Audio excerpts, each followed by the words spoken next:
So I wanted to talk today a little bit about the India ICC Bureau, the India Continental Committee, which is a division of Iskcon in India, and some of the members of that group who have been debating with Pod over the years. Now, the main issue of contention has been Lokanath Swami, who is one of the gurus and acharyas and supposedly a successor to God, being supported by the ICC people. And Radhanath is also a very prominent member of the ICC group. Many of the followers of the ICC are disciples of Radhanath Swami. It says RNS after many of the names on that group. Radhanath Swami was a big leader in the Kirtananda regime, which was in West Virginia, and we had that program sued for $400 million because of a lot of child molesting that was going on. And one of the people who was helping me expose the child molesting was assassinated. His name is Steve Bryant. And apparently, evidently, supposedly, Radhanath was part of the team that was oppressing Sulochan. And according to a book written by Henry Doktorsky, Radhanath was actually engaged in helping send a hitman out to take out Sulochan. So after all that, you would think that Iskcon would not have Radhanath Swami in a position of authority and as a leader of the ICC Bureau, or whatever that is. And Lokanath is another person who is part of the committee, who is being promoted by the committee, and he has his own problems. And his first problem is that he supposedly, allegedly, was touching a young girl, and I know this victim personally. She was at the time 11 years old. She reported that Lokanath was touching her inappropriately to her parents. Her parents called the GBC. The GBC are the leaders of Iskcon. They went over to her house. They told the parents, don't worry about it. We're not going to allow Lokanath to have a position of authority anymore. We're going to handle this internally. And they made all kinds of promises to the family and the victim. But that didn't last very long, because a short time after that, Lokanath was once again sitting in a big seat, being worshipped as good as God. And the leaders of Iskcon did not keep their promise to the family that Lokanath would not hold a position of authority. In fact, he has taken the highest position of authority there is in the universe, which is he is supposedly a successor to God. So there is no higher position to take in the Krishna religion than being Krishna's successor. So we have Radhanath with all kinds of problems because he was part of the New Vrindavan criminal program where child molesting was going on and beatings and murders were going on of dissenters, and neither one of these people, Radhanath or Lokanath, should be worshipped as good as God at the present time, in our opinion. But this all started early on. We had some of the original ICC members or leaders like Bhakti Vikas Swami, for example, who supported the appointment of 11 conditioned souls as Krishna's successors. Of course, Krishna never said he wanted conditioned souls to be worshipped as his successors. That is simply a false notion and false propaganda. Krishna wants only pure persons to be his representatives, but Bhakti Vikas swami, Jayapataka Swami, many other leaders of Iskcon in 1978, they said we're going to promote 11 people as Krishna's successors, and if you don't like it, you can leave Iskcon. So I got drummed out of Iskcon because I could not accept that these 11 people are God's successors. So they've never resolved this issue. You know, Jayapataka became a big guru. He still is a big guru. And the issue whether Krishna wanted these 11 people to be viewed and worshipped as his successors has never been resolved, except to say that most of the 11 fell down or blooped out, what's called blooped out. They left, or they got very sick, or they have left their bodies already. So the 11 successors program didn't work out very well for Iskcon. The 11 successors turned out to be a big failure. There was a lot of scandals. There was bad newspaper media stories and so many problems going on with these 11 successors, quote unquote. So it's a little strange that just before the 11 successors blooped out and left, they voted in another wave of messiahs like Bhakti Vikas swami and Lokanath and others. So these people are falling down and having all kinds of problems. Simultaneously, they're voting in more successors. So we don't believe that the entire system has any authority. So anyway, to make a long story short, the woman who was the 11-year-old victim of Lokanath when she was a child is now being branded as a liar and a troublemaker and all the rest of it. They're just trying to discredit this victim. So this really shows how out of touch people like Bhakti Vikas swami, Jayapataka, the India ICC people are with children. 11-year-old children do not normally start out talking about sexual encounters. It's just not something that's on the minds of children at the age of 11. So they think that 11-year-old children are already meditating on sex. This is pretty crazy. But I mean, what do you expect when they have, they also have Kirtananda as one of their gurus, and Kirtananda was having all kinds of affairs with young men in his motorhome, in his cottage, and stuff like that. And there's many photos of Kirtananda covered with the hands of little boys. So it's the same thing. Were these little boys thinking about sex? No, they were being led into sex by the adults in their situation, like Kirtananda, for example. So we think that this has been a big problem all around. This is one of the reasons Iskcon had to be sued for $400 million. They just don't seem to have any connection to the victims of their system. Their system is having children abused and molested, sometimes beaten up, sometimes raped, and so many things are going on with children. And it's the children's karma, and the children are making it up, and the children are liars, and all that kind of stuff. That has been the theme of these leaders all along, and they're just including, unfortunately, now the Lokanath victim. They're just lumping her in with that situation. She's just another person who was meditating on sex. She got what she deserved, or who knows what. They don't have a good explanation. But one of the ICC friendly people just told me that this woman, the 11-year-old child at the time, is just a liar, and she's just making all this up. Well, what is the proof that she just made all this up, or all the other victims made all this up?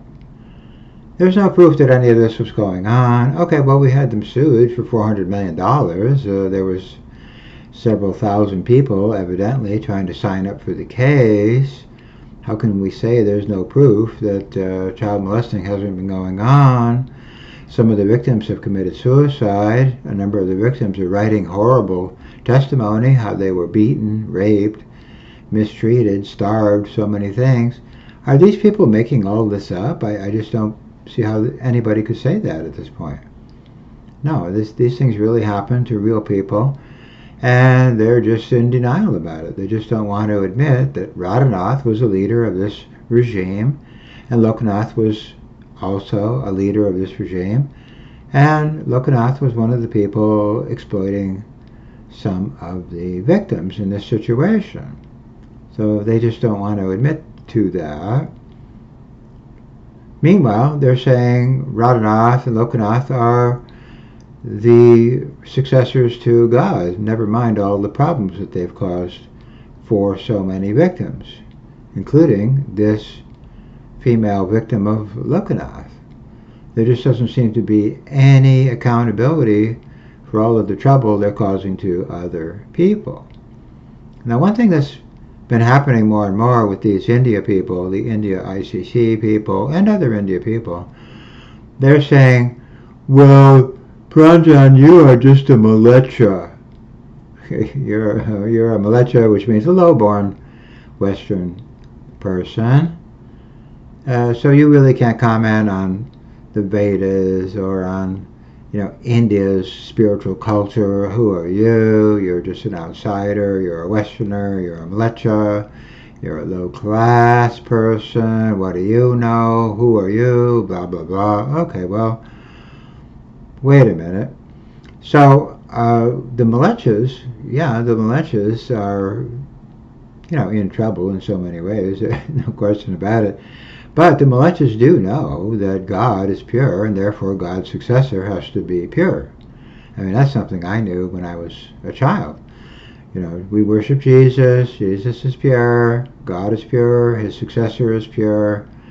End of story. I don't see how that changes because, the West has a bad idea of, who is God's successor. No, the West has a good idea of God's successor. God has to be recognized as a pure being, and his successor has to be recognized as just as pure as God, which is called Sakshat Hari in the Vedic culture. Sakshat means the Guru is the same quality as God. He's also pure.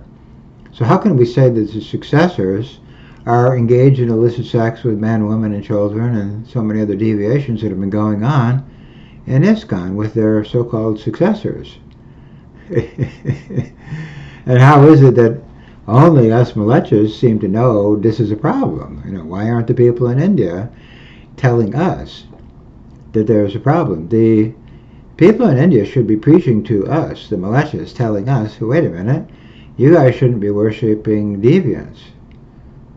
You should be only worshipping a pure person, because that is the actual culture of India. In India, they have what are called acharyas. Acharyas are known to be pure. We don't have impure acharyas. That's not part of the culture of India.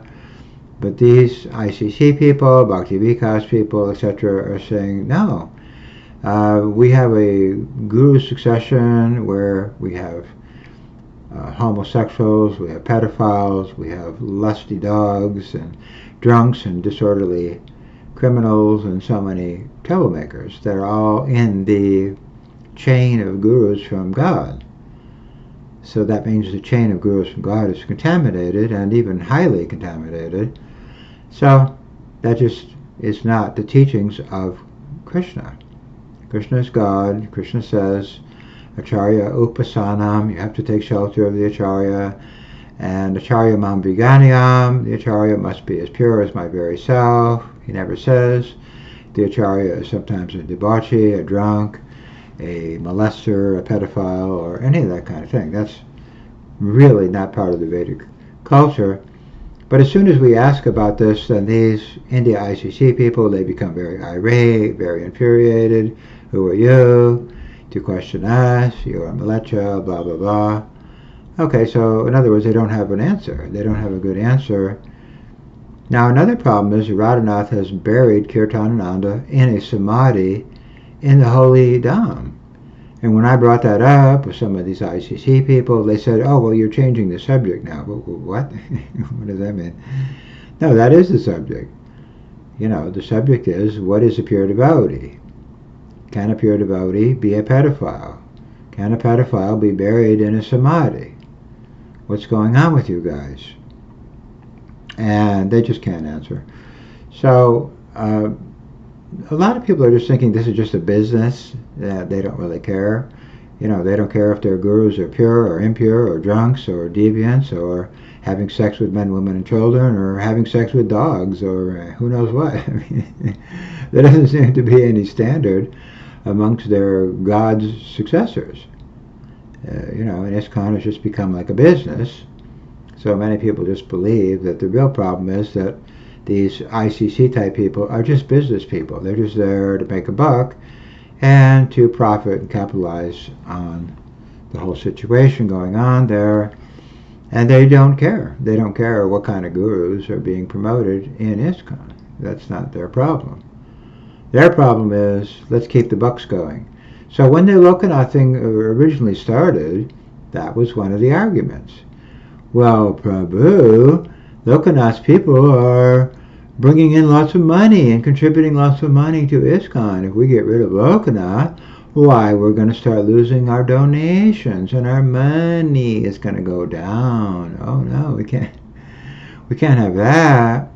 We can't have our money situation in trouble. So I do believe a lot of this is just raw economics. There's no concern for what's right, what's wrong, what's good, what's bad, what's Vedic, what's Krishna's teaching, what is not Krishna's teaching, and so on and so forth. Now, when this all started and I began to complain about Jayatirtha, the argument that the Bhakti Vikas and Jayapataka people gave was, yeah, but Jayatirtha is a living person. You need to worship the living person. Oh, okay, well, he's living. He's having sex with the followers. He's offering LSD to the Shalagram. He's a deviant. Why should we be worshiping a deviant? Is that a good idea? Yes, it is a good idea because he's bringing in followers and bringing in money, and that's all we're worried about. And this all backfired on them because eventually Jayatirtha left, and he took a whole bunch of people with him, and then the United Kingdom Yatra, what's called the Yatra or zone of Jayatirtha, went bankrupt, and they couldn't pay the bills, and they had to give up the building they had just purchased. So, they've made some money, and they've also lost a lot of money. They've lost millions and millions of dollars with this whole thing. So the gains that they're making are offset all the time by lots of problems that, are unintended consequences of all this. They end up losing money, losing people, losing a reputation, and losing lawsuits, and so on and so forth. So, okay, Jayatirtha is living. Prabhu, you need to worship a living person. Well, a dog is also living, and a dog is having sex, and this and that and the other. Just because a dog is living, that doesn't mean the dog is God's successor. Living is not the qualification of God's successor. The qualification is the successor to God has to be as pure as God. And I'm not sure why these people don't understand that principle. I mean, this has been going on for 45 years now. They keep saying, well, yeah, this guy's got problems, but he's still God's successor. No. God's successor doesn't have a problem.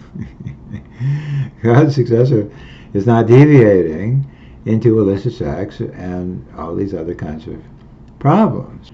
Now, another thing that has happened, and this has come to the attention of our quote-unquote militia media friends, is that Iskcon has been burying deviants in the Holy Land. And these media people have seen the evidence of that. Kirtananda was one of their quote-unquote successors to God. He's now buried in a samadhi in India under the auspices of these India ICC bureau people, like Gopal Krishna Swami and so on and so forth. And this begs the question, what is a pedophile samadhi? How can we have a child molester, a known child molester, buried in a samadhi, and then simultaneously they buried a porno swami in a samadhi? Okay. And when we ask the India ICC people what's going on with this, oh, you're changing the subject. Well, okay, that means you don't have an answer. You cannot bury deviants in the Dham. It's very offensive. Prabhupada told us that any offense in the Dham is multiplied, magnified hundreds and thousands of times. So imagine burying deviants known deviants in the holy land of Krishna. So this is definitely something that Prabhupada would not approve of, did not approve of, and so on and so forth. So these are supposed to be the scholars and the top brains of Indian culture, and they're supposed to be the guardians of India's culture, and yet they are the people degrading India's culture the most by saying that deviants are Krishna's successors. So Krishna is the god of India, and these ICC people are saying, yeah, but Krishna's successors are oftentimes deviants or predators or molesters or pedophiles or drunks or whatever it is. But this is not the standard for Acharya, and it's very offensive to say otherwise. Now the good news is we, the Malechas, we grew up knowing already that God is pure and his successor has to be pure. We just know that automatically from our upbringing. So it is a little amazing that India is allowing all these deviations to go on, worshipping pedophiles and samadhis, creating a pedophile samadhi in the first place. I mean, what the heck is that? So we're not doing that in the West. So I hate to say it, but this whole idea that we're Malechas is just a way of off-putting us and waving us off and making it so they don't have to respond to our questions.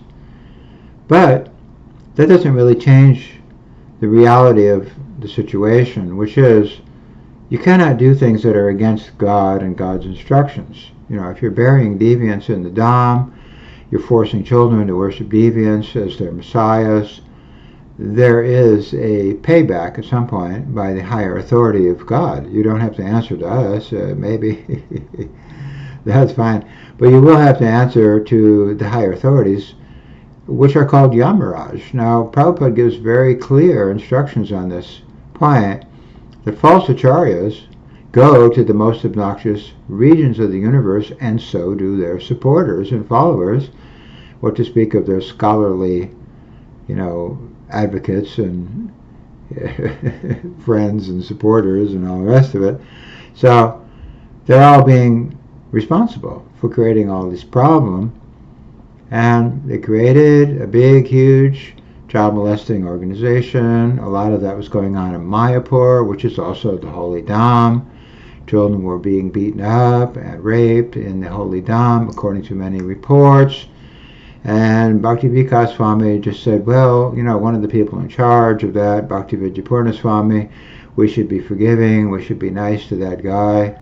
Okay, so if we're going to be nice to the people who are creating all of the abuse, then the abuse will not be solved.